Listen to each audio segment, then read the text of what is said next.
Hi there, I'm Chris Venn from Legacy. Welcome to Marketing Mondays. I've been talking about niche market or leading up to a conversation about niche markets for a couple of weeks here. And if there's a single thing you can do to drive the success of your marketing and of your business, it is to focus on a niche or a niche. So let's handle a couple things first. It's like, Chris, if I have a niche market, it's going to cut me off from all these opportunities. No, it's not. What's going to happen is, I want you to think about it this way. We usually think about cutting ourselves off from opportunities when we're talking about sales, all right? So when you talk about a sale, I get what you're saying. However, I'm not talking about cutting yourself off from sales. We graciously accept all inbound checks for appropriate work, okay? So you get to sell to who you want to sell to. However, when you take money out of your pocket and you're going to spend it on marketing, you want to spend it on the exact right group of people it's your sweet spot. These are your people, the people where you can do your absolute best work, where they appreciate you, they understand you.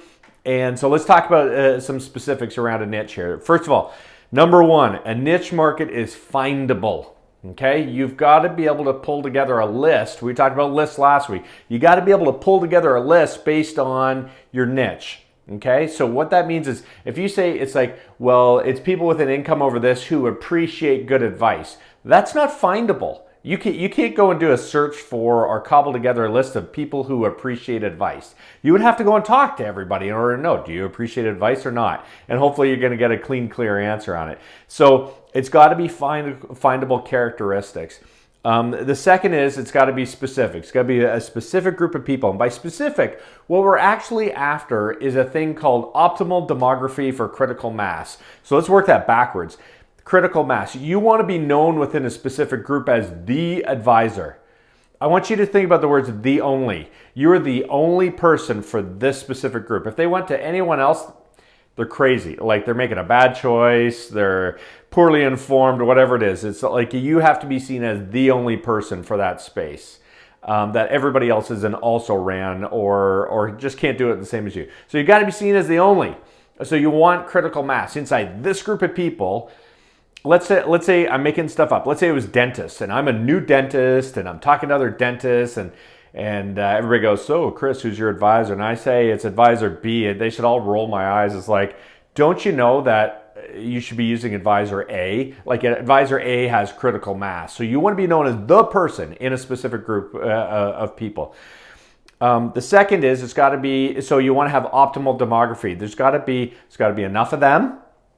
Got to be within a certain geography. Who knows what that might be? It could be national. It could be you're the person for these kinds of people across the country. You get known as you're the bomb, like you're the one. But it's got to be optimal demography for critical mass. So who is that specific group of people where you can be known as the go-to person when it comes to financial planning, insurance, investments, living benefits, and so on. So it's got to be findable. It's got to be specific. I want to be very clear. Business owners is not a niche.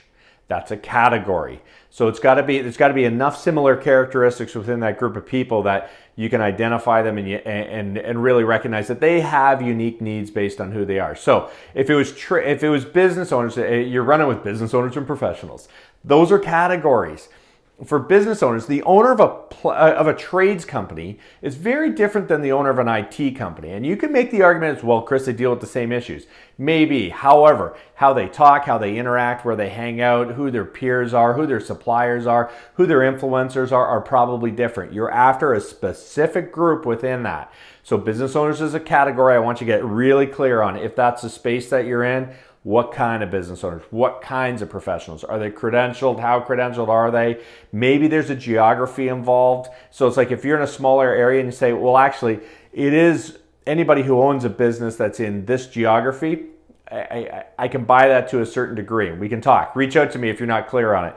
But findable, specific, optimal demography for critical mass, and you can be known as the person. I want you to think about who is your niche. Now, you can look at your top 20 clients and your favorite 20 clients and say, of these, is there any pattern? Am I seeing that, hey, it's people who retired out of a professional services firm? Maybe that's my sweet spot. But like, see if there's a pattern that's there. Also, think about where you want your niche to be. It's not solely based on who you've worked with, because that could limit you. You want to look forward as well and say, where do I want to be in the future, so that you can start to build out a niche that pushes that direction. And when you spend money on your marketing, only spend on the niche. There will be a halo effect. Other people around that group of people will say, well, if that person can handle them, they could probably handle me. But when you spend, it's only on that group. Something to think about. Welcome to a new week.